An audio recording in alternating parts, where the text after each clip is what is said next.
നമസ്കാരം. ഇന്നത്തെ പുതിയ വീഡിയോയിലേക്ക് സ്വാഗതം. ഇന്നത്തെ വീഡിയോ എന്ന് വെച്ചാൽ കഷായം ഗ്രീഷ്മയെ കുറിച്ചിട്ടാണ്.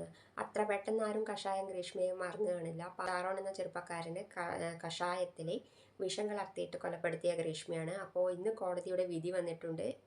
ഗ്രീഷ്മ കുറ്റക്കാരിയാണെന്നാണ് അതിൻ്റെ വിധി. പക്ഷേങ്കിൽ എന്താ ശിക്ഷ എന്നുള്ളത് നാളെ അറിയാൻ പറ്റുള്ളൂ. എന്ത് തന്നെയാലും ഏറ്റവും കഠിനമായ ശിക്ഷ തന്നെ കിട്ടണം എന്നാണ് എല്ലാവരുടെയും ആഗ്രഹം. അതെന്ത് തന്നെയാലും കിട്ടും. ഇപ്പോഴായിരിക്കും ആ ശിക്ഷയും കൂടി വന്നു കഴിഞ്ഞാലേ നമുക്കൊരു സമാധാനം ഉണ്ടാവുള്ളൂ. എന്ത് തന്നെയാലും ഇപ്പോൾ ആ ഷാരോൺ എന്ന ചെറുപ്പക്കാരൻ്റെ ആത്മാവിന് കുറച്ചും കൂടി സമാധാനം ഉണ്ടാവും. അവൾ കുറ്റക്കാരിയാണെന്ന് തെളിഞ്ഞിട്ടുണ്ടല്ലോ. ഇനി ഏറ്റവും കഠിനമായ ശിക്ഷ തന്നെ കിട്ടണം എന്നുണ്ടാവും. ആ കോടതിയിൽ നിന്ന് ഗ്രീഷ്മ പോകുന്ന ആ ഒരു വീഡിയോ ഞാൻ നിങ്ങൾക്ക് കാണിച്ചു തരാം. ഒരു കുറ്റബോധവും ഇല്ലാതെ ഒരു കൂസലും ഇല്ലാതെയാണ് അതിൽ ആ പോലീസുകാരുടെ കൂടെ പോകുന്നത്. ഒരു ചെറിയൊരു കുറ്റബോധം പോലും അവൾക്കുണ്ടില്ല. ആ വീഡിയോ നിങ്ങളൊന്ന് കണ്ടു നോക്ക്. ദൃശ്യങ്ങൾ കൂടി നേരത്തെ പ്രേക്ഷകർ കണ്ടു. ഷാരോണിന്റെ അച്ഛൻ്റെ അമ്മയുടെ പ്രതികരണങ്ങൾ കണ്ടു. അന്വേഷണ ഉദ്യോഗസ്ഥരുടെ പ്രോസിക്യൂഷനെ വളരെ കോൺഫിഡൻസ് ഉള്ള പ്രതികരണം പ്രേക്ഷകർ കണ്ടു. അതിന് കാരണം അത്രത്തോളം വെല്ലുവിളികൾ നിറഞ്ഞ ഒരു കേസാണ്. ദൃക്സാക്ഷികളില്ലാത്ത കേസിൽ പൊതുവെയുള്ള പ്രതിസന്ധി, അതും പോരാഞ്ഞ് ഈ പറയുന്ന ശരീരത്തിൽ വിഷാംശം കണ്ടെത്താൻ കഴിയാത്ത പ്രശ്നം, അത് അത്രത്തോളം കൊറോസീവായ സബ്സ്റ്റൻസ് ആയിരുന്നു. അതുകൊണ്ട് തന്നെ അതിൻ്റെ സാന്നിധ്യം കണ്ടെത്താൻ കഴിയാത്ത പ്രശ്നം, അങ്ങനെ ഒരുപാട് വെല്ലുവിളികൾ നിറഞ്ഞ ഒരു കേസിൽ, ദൃക്സാക്ഷികളില്ലാത്തൊരു കേസിൽ ഈ ഫോറൻസിക് തെളിവുകൾ കൊണ്ടും മൊബൈൽ ഫോൺ സെർച്ചിൻ്റെ അടക്കം വിവരങ്ങൾ കൊണ്ടും സാങ്കേതിക തെളിവുകൾ കൊണ്ടും വളരെ ഫലപ്രദമായി വളരെ എഫിഷ്യൻ്റായി കോടതിയിൽ പ്രോസിക്യൂഷൻ തെളിയിച്ചൊരു കേസ് എന്ന നിലയ്ക്ക് ഇത് ചരിത്രത്തിൽ ഉറപ്പായി ഇടം പിടിക്കുന്ന കേസ് തന്നെയാണ്. പാറശാല ഷാരോൺ വധക്കേസിലെ ഒന്നാം പ്രതി ഗ്രീഷ്മയും ഗ്രീഷ്മയുടെ അമ്മാവൻ നിർമ്മലകുമാരനും കുറ്റക്കാരാണ് എന്നതാണ് കണ്ടെത്തൽ. രണ്ടാം പ്രതിയായ ഗ്രീഷ്മയുടെ അമ്മ സിന്ധുവിനെ വെറുതെ വിട്ടു. നാളെയാണ് ശിക്ഷാവിധി ഉണ്ടാവുക. ഷഫീദ് റാവുത്തർ ചേരുന്നു. ഷഫീദ്, ഇത് അപൂർവങ്ങളിൽ അപൂർവം എന്ന് ഇനി കോടതി കണ്ടെത്തുമോ എന്നുള്ളതാണ് ഇനിയുള്ള ആകാംക്ഷ. പ്രോസിക്യൂഷൻ പരമാവധി ശിക്ഷയ്ക്ക് വേണ്ടി തന്നെയല്ലേ വാദിക്കുക? ഷഫീദ്,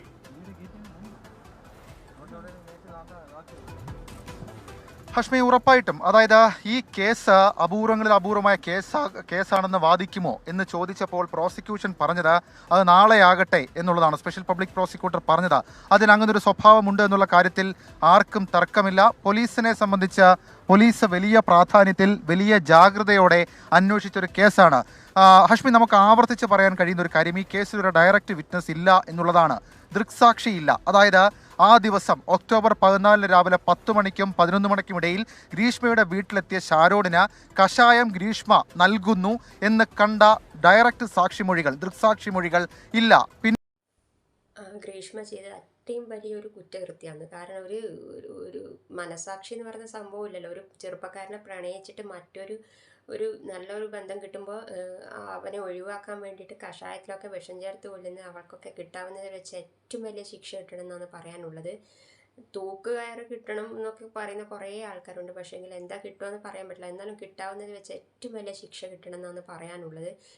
ആ ഷാരോണിൻ്റെ കൊലപാതകത്തിന് ശേഷം ഗ്രീഷ്മയെ ആദ്യം അറസ്റ്റ് ചെയ്തപ്പോൾ തെളിവെടുപ്പിന് പോകുന്ന വീഡിയോ എല്ലാവരും കണ്ടിട്ടുണ്ടാവും. അപ്പോഴൊക്കെ ചിരിച്ച് കളിച്ച് ഞാനൊന്നും ചെയ്തില്ല എന്നുള്ള മട്ടിലായിരുന്നു പോയിട്ടുണ്ടായിരുന്നത്.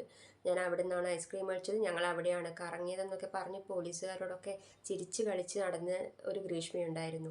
എന്ത് തന്നെയായാലും വെറുതെ വിടാതെ തന്നെ അവൾക്ക് കഠിനമായ ശിക്ഷ തന്നെ കിട്ടണം എന്നുള്ള ആ ഒരു അഭിപ്രായം ഇനി നാളെ നമുക്ക് അറിയാം. നാളെ അവരെന്തായാലും കാത്തിരുന്നേ പറ്റൂ എന്ത് ശിക്ഷയാണ് കിട്ടാൻ പോകുന്നത് വെച്ചാൽ. ഷാരോൺ വിഷമുള്ളിൽ ചെന്നിട്ട് അത്യാസന്ന നിലയിൽ ഹോസ്പിറ്റലിൽ കിടക്കുമ്പോഴും ഗ്രീഷ്മയാണ് ഇത് ചെയ്തതെന്ന് ഷാരോൺ വിശ്വസിച്ചിരുന്നില്ല. അവരൊക്കെ പറഞ്ഞിട്ടും ഇല്ല, അവളങ്ങനെ ചെയ്യില്ല എന്നായിരുന്നു പറഞ്ഞത്. കാരണം അത്രയും അവളെ സ്നേഹിച്ചിട്ടുണ്ടായിരുന്നു.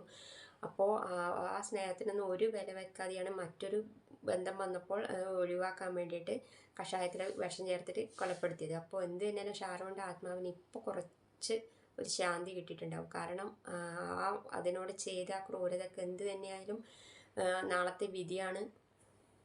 ഈ കേസിൻ്റെ അകത്ത് ഏറ്റവും കൂടുതൽ വഴിത്തിരിവായിരിക്കുന്നത് നമ്മുടെ ഷാരോണിൻ്റെ ഒരു ഫ്രണ്ടായ ഒരു റിജിൻ എന്ന് പറയുന്ന ആളുടെ ഒരു മൊഴിയാണ്. ആ മൊഴി ഞാൻ ആദ്യം നിങ്ങൾക്ക് കേൾപ്പിച്ചു തരാം. ആ റിജിൻ പറയുന്ന ഒന്ന് നിങ്ങൾക്ക് കേൾപ്പിച്ചു തരാം. ഇതാണ് റിജിനെ, എനിക്ക് ഒപ്പമുണ്ട്. റിജിനെ അന്നത്തെ കാര്യം ഓർക്കുന്നുണ്ട്. റിജിന്റെ മൊഴിയാണ് ഈ കേസിൽ ഒരു ട്വിസ്റ്റ് എന്ന് പറയാൻ കഴിയുന്നത്. റിജിനില്ലായിരുന്നെങ്കിൽ കേസില്ലായിരുന്നു. അന്നത്തെ കാര്യം എന്ന് പറയാം. അന്ന് ഷാരോണ് വിളിച്ചപ്പോൾ 10:30 എന്നെ വിളിച്ചായിരുന്നു. അപ്പോൾ ഗ്രീഷ്മ വിളിച്ച് അവളെ വീട്ടിൽ ചെല്ലണം എന്ന് പറഞ്ഞ് അപ്പോൾ ഞാനും അവനായിട്ട് അവൻ്റെ ബൈക്കിലേക്ക് പോയിട്ടിരുന്നപ്പോൾ തന്നെ അവളെ അമ്മയും അമ്മാവനും അതിൽ പോണത് കണ്ടായിരുന്നു. അവൻ തന്നെ കാണിച്ചു തന്നു. എന്നിട്ട് അവളെ വീട്ടിലെത്തി അവൻ്റെ അകത്തേക്ക് പോയി. ഞാൻ കുറച്ച് മാറി ഒരു 20-25 ഷർട്ടിലൂടെയാണ് വെളിയിൽ വന്നത്. അപ്പോൾ ഞാൻ അവനോട് ചോദിച്ചു എന്ത് പറ്റിയെന്ന്. അപ്പോൾ അവൻ പറഞ്ഞു വീട്ടിൽ പച്ചവെള്ളമെല്ലാം ഷർട്ടിൽ പോയി കണ്ടത്. അപ്പോൾ ഗ്രീഷ്മ വീട്ടിൽ നിന്ന് കഷായവും ഫ്രൂട്ടിയും അവളെന്നെ ചതിച്ചതെന്നും എന്നോട് പറഞ്ഞിട്ടുണ്ടായിരുന്നു. എന്നിട്ട് അന്ന് വീട്ടിൽ ഞാൻ കൊണ്ടാക്കി. അന്ന് വൈകുന്നേരം തന്നെ അവനോട് ചോദിച്ചു കുറവുണ്ട്. അപ്പോൾ അവൻ ഹോസ്പിറ്റലിലൊക്കെ പോയി ഇപ്പോൾ അപ്പച്ചിയുടെ വീട്ടിലാണെന്ന് പറയും. എന്നിട്ട് ഹോസ്പിറ്റലിലൊക്കെ പോയി അവൻ കാണാൻ പറ്റിയില്ല, ഐസിയിലായിരുന്നു. എന്നിട്ടാണ് രാത്രി മരിച്ച ഞാൻ അറിഞ്ഞു. റിജിന് ഇതൊക്കെ ഇങ്ങനെ ഒരു കേസായിരുന്നു, മാത്രമല്ല ഇതൊക്കെ പറയുകയും ചെയ്തു, വലിയ വാർത്തയായി മാറുകയും ചെയ്തു. അതിനുശേഷം റിജിന് എപ്പോഴാണ് തോന്നിയത് ഇതൊക്കെ തന്റെ കൂട്ടുകാരന് വേണ്ടി ഇതൊക്കെ തുറന്നു പറയണത്? തോന്നിയിരുന്നു കാരണം, പക്ഷെ അവനെ കണ്ടിട്ടില്ല. ഹോസ്പിറ്റലിൽ പോയിരുന്നു, പക്ഷെ അവൻ ഐസിയിലായത് കാണാൻ പറ്റി. അപ്പോൾ സജിനെ വിളിച്ചിരുന്നു, അവനോടെല്ലാം പറഞ്ഞിട്ടുണ്ടായിരുന്നു. ഷാറിന്റെ ചേട്ടനെ വിളിച്ചിട്ടുണ്ടെല്ലാം പറഞ്ഞിട്ടുണ്ടായിരുന്നു. ആദ്യം കുടുംബത്തോടെല്ലാം പറഞ്ഞു, പിന്നീട് പോലീസിനോടെല്ലാം പറഞ്ഞു. എന്നിട്ട് പാറശാല പോലീസ് സ്റ്റേഷനിൽ, ട്രിവാൻഡ്രത്ത് ക്രൈംബ്രാഞ്ച് പോലീസ് സ്റ്റേഷൻ മോചിയെടുത്തിട്ടുണ്ടായിരുന്നു. റിജിന് ഗ്രീഷ്മയുമായി അത് കഴിഞ്ഞ് സംസാരിക്കുകയല്ലോ ചെയ്തു? അല്ല, ഞാൻ അല്ലെങ്കിൽ ഗ്രീഷ്മയോട് സംസാരിച്ചിട്ടില്ല. ഇവര് തമ്മിലുള്ള പരിചയം വെച്ചുള്ള ബന്ധം മാത്രമേ ഉള്ളൂ അല്ലേ? അവരുടെ കുടുംബമൊക്കെ ഇവിടുന്ന് നമ്മൾ ആ ഗ്രീഷ്മയുടെ വീട് ആദ്യം ഉണ്ടായിരുന്ന സ്ഥലത്ത് നിന്ന് വിറ്റ് വേറെ എവിടെയൊക്കെ പോയി തോന്നുന്നു. അങ്ങനെ ആൾക്കാർ പറഞ്ഞ് കേട്ടു, അവിടെ നിന്ന് വിറ്റ് ഇപ്പൊ വേറെ സ്ഥലത്തേക്ക് പോയിട്ടുണ്ട്.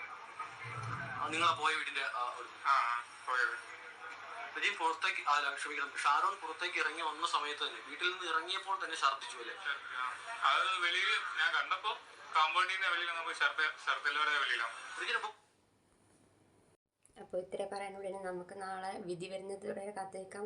എന്ത് തന്നെയാലും ഏറ്റവും വലിയ ശിക്ഷ തന്നെ കിട്ടണമെന്നാണ് എനിക്ക് പറയാനുള്ളത്. അപ്പോൾ നമുക്ക് നാളെ വിധി വന്ന ശേഷം അടുത്ത വീഡിയോ ആയിട്ട് വരാം. എന്ത് തന്നെയാലും കിട്ടാമെന്ന് വെച്ചാൽ ഏറ്റവും വലിയ ശിക്ഷ കിട്ടണം. നിങ്ങളുടെ അഭിപ്രായം എന്താണ് നിങ്ങൾ കമൻറ്റ് ചെയ്യുക.